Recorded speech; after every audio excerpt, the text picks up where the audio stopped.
Today's video, I will be breaking down 5 busts and 5 boom rookies for this NFL upcoming season. As we're getting closer to training, as it is training camp, I would like to show some rookies, and we're getting closer to preseason. I would like to show some rookies that I think could actually be good this year, and some that I think will not be good at all. So let's hop right into this video. First up, we have Omar Cooper for the New York Jets. I think that Omar Cooper will be a bust. The reason that I think Omar Cooper will be a bust is there's many reasons why. One, he's behind Garrett Wilson, who is a top-tier receiver in the NFL. I get the Jets don't have any other receivers behind Garrett Wilson, but there's also a quarterback in Geno Smith throwing to him, and he's not used to having a quarterback like Geno Smith. He's used to having...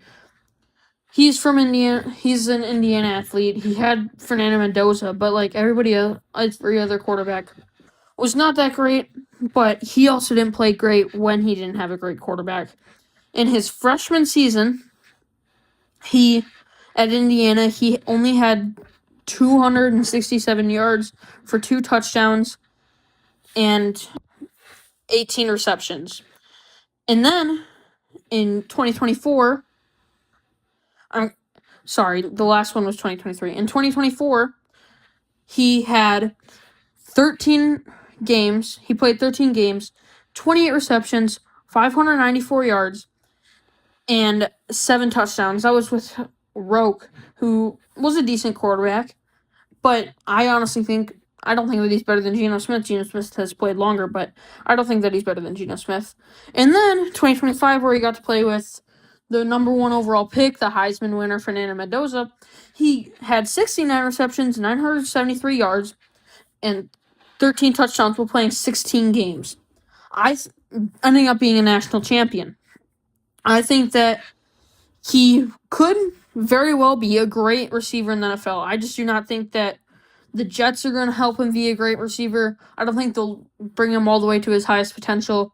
I mean, I think the Jets are just going to be running the ball this year and tanking for a top pick because they have Breece Hall. That's like their only good player on that team, so I think that's who they're going to be tanking for, like a number 1 pick to draft Dante Moore, something like that. I think that that's what they go for. I don't think that they're going to be a passing team. If they're down, they're just going to run the ball. I don't think they'll care. Aaron Glenn's probably going to be fired by the end of the year. Probably not at the end of the year. He'll probably be fired before the end of the year. So I don't think that Omar Cooper is going to be a great in the NFL. He's drafted with the 30th overall pick in the first round. So I don't think that he'll be an actual great receiver in the NFL due to him not living up to the hype of being a first-round draft pick. We have Brandon Cisse, cornerback, Green Bay Packers. I think that Brandon Cisse will be a boom. In previous videos, I have talked about him being a actual great steal in this draft, being drafted in the 2nd round. I think that Brandon Cisse being drafted in the 2nd round and being as great as he possibly can, I think that this is how you win with a team, and there's not many other quarterbacks ahead of him that he has to beat out. He's got Keyshawn Nixon, Carrington Valentine, and Benjamin St-Juste. In training camp, he's been practicing with the ones, so I think that their cornerback room is going to be Keyshawn Nixon, Carrington Valentine, and Brandon Cisse. I think that that's going to be their cornerback room. I think Benjamin St-Juste will be a rotational guy like he was over in Los Angeles. I think that Brandon Cisse could live up to the hype of being a 2nd-round pick.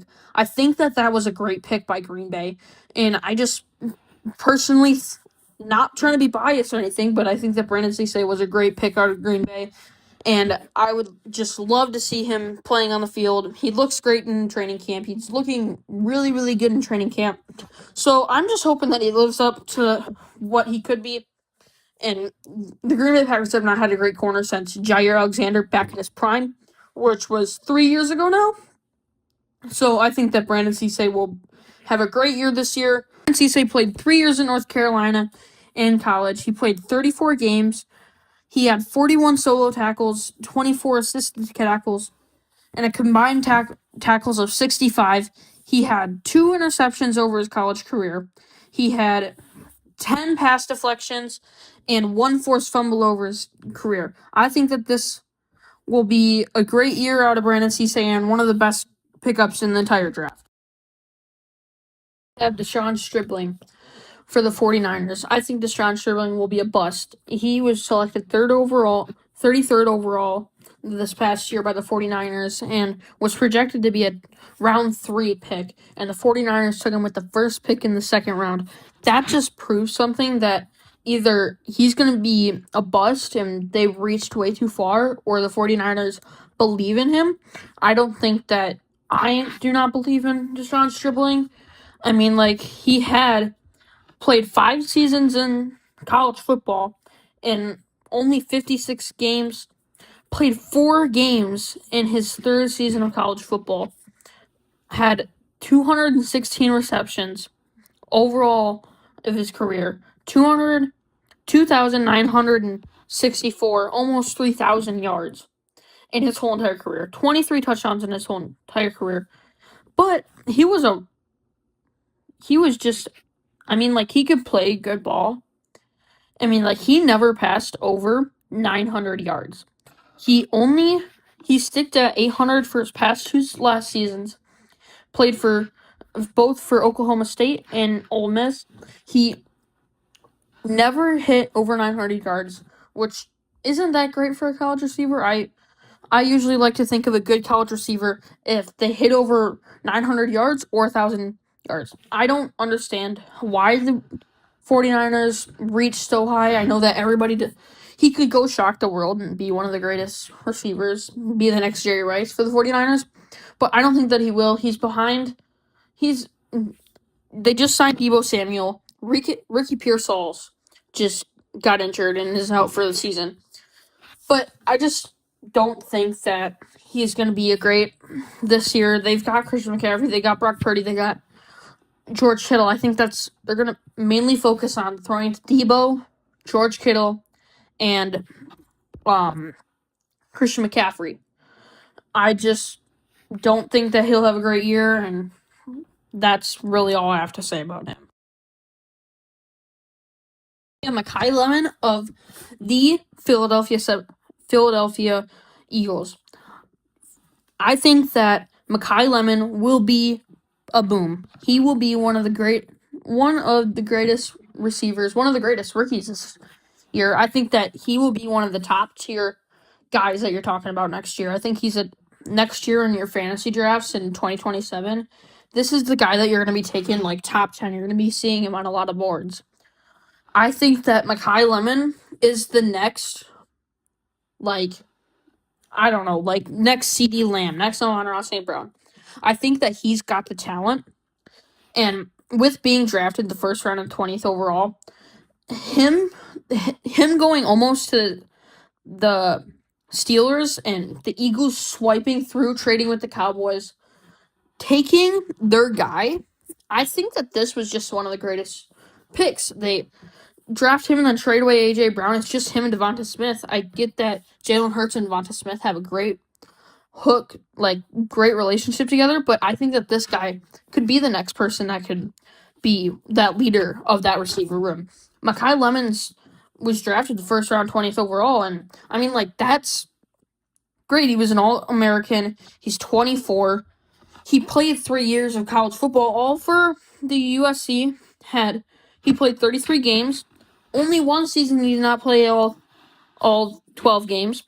He had 137 receptions over his whole career.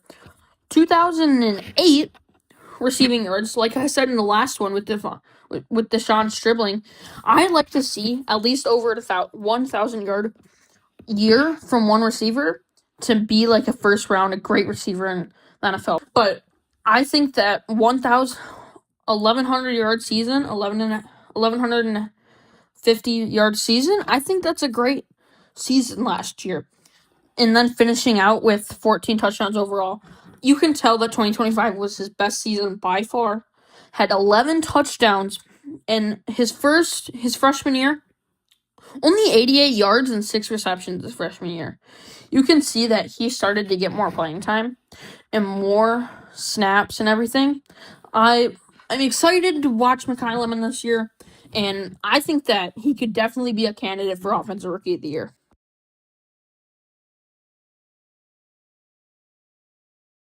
We have Eli Stowers of the Philadelphia 76ers. Eli Stowers, I think, will be a bust. He played for 3 college teams, was drafted in the second round of the 2026 NFL Draft, and 54th overall of the 2026 NFL Draft by the Philadelphia Eagles. He played exactly 5 years of college football, playing 45 games, had 146 receptions, 1,773 receiving yards, and 11 touchdowns. I think that he was a top-tier tight end in college, but with being on the Eagles, he's going to be sitting behind Dallas Goedert this upcoming season.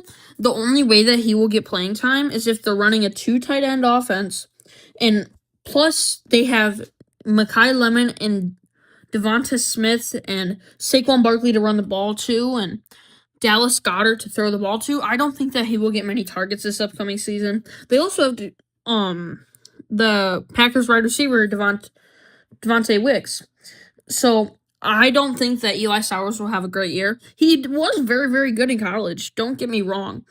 And I just think that it was a great steal in the draft. I just don't think that Eli Stowers will be good for the Philadelphia Eagles until he gets moved away or Dallas Goedert leaves and he has that opening spot. But for his first year, I don't think that he will be very good. I think that maybe he'll progress into a good tight end. I just don't think that he will be a very good tight end in his rookie year. Therefore, that's why I'm putting him as a bust.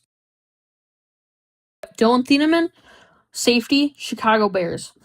Dylan Thieneman, I think, will be a boom. I think that him being drafted first round, 25th overall, the Vikings not picking him and skipping on him, I do not think that was a great move by the Vikings. I think that he is the best safety in this draft class, right next to Emmanuel and McNeil Warren. I think that he has a very bright future. I think that he will be a great safety in the NFL one day. Playing for Oregon and Purdue in the past 3 years of his college career, had played 39 games, 118 solo tackles, and 306 combined tackles with 10 TFLs, 8 picks, 14 pass deflections, 2 sacks, and 2 forced fumbles over his whole entire career in the NFL. I think that is an amazing time playing in college football. One of the best college football safeties. Possibly better than Caleb Downs over the years. I'm sorry, Caleb Downs is the best safety in this draft class, not Dylan Thieneman. This safety class has been stacked. I mean, you've got some of the best safeties in college football for the past years. I just think that him being drafted by the Bears, him right next to Kobe Bryant, will be an awesome safety room. And then they've got Devin Bush on that defense. Their D-line is my only concern. Their cornerback room is great. I just think that he will have a great year, possibly Defensive Player of the Year. It's going to be a tough between him and Caleb Downs.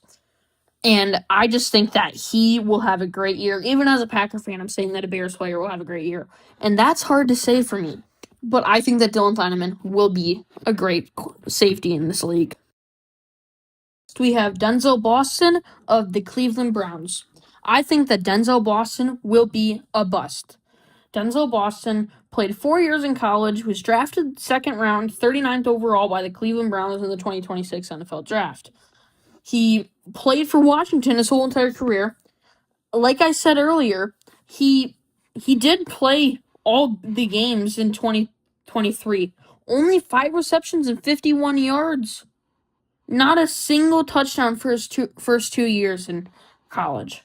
And then he had his breakout year in 2024 with playing 13 games, having 63 receptions, 834 yards, and 9 touchdowns. That was a great year.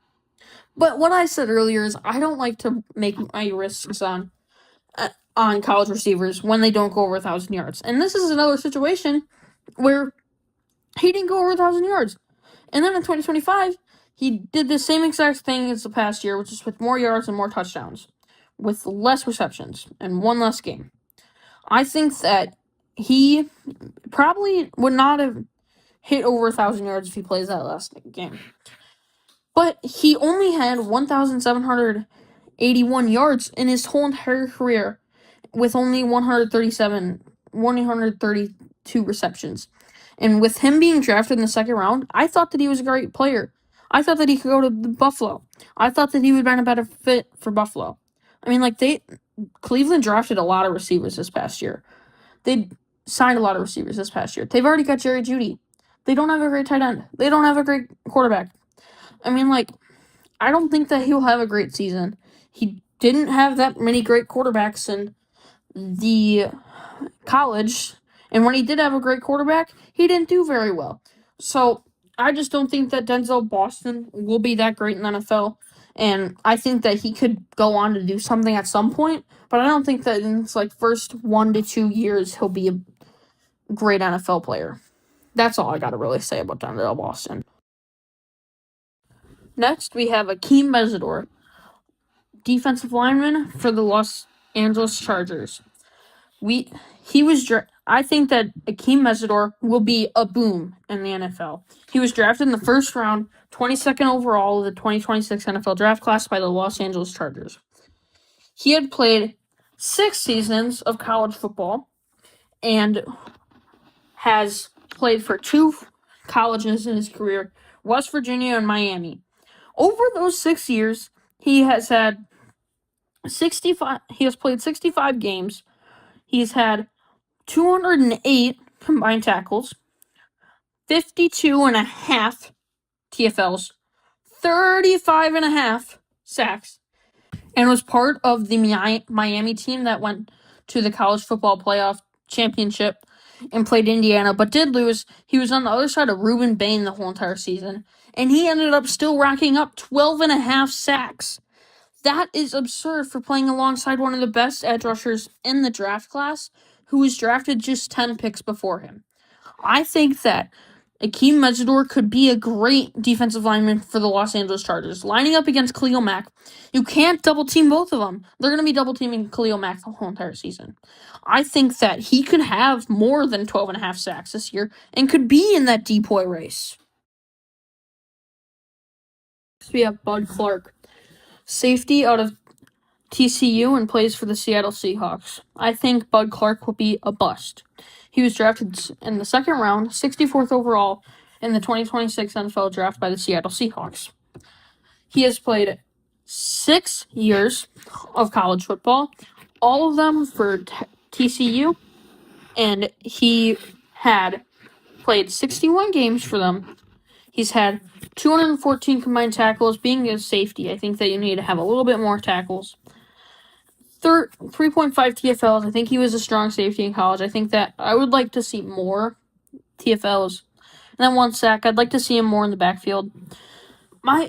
He's had 15 interceptions over those 6 years and 2 pick sixes. My thing with him is that he's behind Julian Love and Nicky Manwari, so I don't think that he'll get much playing time. But if he gets playing time, I think he could be a decent safety. I just don't think that he's going to live up to the hype of being in the second round. I think that he could have been easily a 3rd round or a 4th round pick, and that would be a steal in this draft, and he would be on the other side of this list right now. I think that he has very well chance to be very good in this league. I just don't think that he will end up being one of those top rookies that you're talking about in the season. I think he could be a sneaky player, but I don't think that he's going to be the greatest player. But I think that he's going to end up being a bust in these first 2 to 3 years. Maybe down the road he will turn into something, but I still think that he's going to be a bust for right now. Next, we have Jacob Rodriguez of the Miami Dolphins. He played for Virginia and Texas Tech in his college career, mainly for Texas Tech and being known for Texas Tech. Was drafted in the second round, 43rd overall, by the Miami Dolphins this past year. He's a linebacker, and over those 5 years of college, he played 56 games. and had 317 tackles for a linebacker. He had 25 and a half TFLs, 6 sacks, 6 interceptions over his career, and 12 pass deflections, with 13 forced fumbles and 7 in the past year. I just think that him compared right next to Jordan Brooks will be a great duo for this Miami defense. There's not much outside of them for this defense, but I think that those two will be the heart and soul of this Miami defense. And I think that everybody's hating on the Miami team. I'm taking them to go at least 8 wins. I believe in this team. This team will do pretty well, I think.